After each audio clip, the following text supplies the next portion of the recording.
Class, আভিজাত্য, সাধুত্ব এ সব কিছুই চিরস্থায়ী। যেমন চিরস্থায়ী কেন উইলিয়ামসন। তিনি তো সাধু।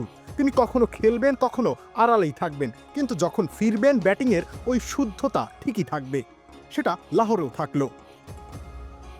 2023 সালের সেই বিশ্বকাপের পর তিনি আর ওয়ানডে খেলেননি। টেস্ট খেলেছেন, টি-20 বিশ্বকাপ খেলেছেন, ফ্রাঞ্চাইজি লিগও খেলেছেন, কিন্তু 50 ওভারের ক্রিকেটটা তিনি ভুলে যাননি। সেটার প্রমাণ হয়ে গেল দক্ষিণ আফ্রিকার বিপক্ষে।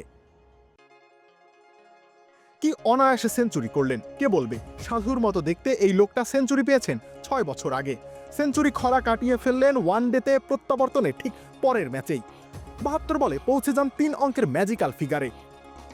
ম্যাজিক হার্বাল টুথপেস্ট দূর করে দুর্গন্ধ সৃষ্টিকারী দাঁতের সমস্যা। ইয়েস, দেখাও তোমার ম্যাজিক। প্রত্যাবর্তনের ম্যাচেও একটা হাফ সেঞ্চুরি করেছিলেন। নিউজিল্যান্ড জিতেও গিয়েছিল, কিন্তু তাতে মন ভরেনি। মন ভরিয়ে দিতে উইলিয়ামসন অবশ্য খুব বেশি দিন সময়ও নিলেন না।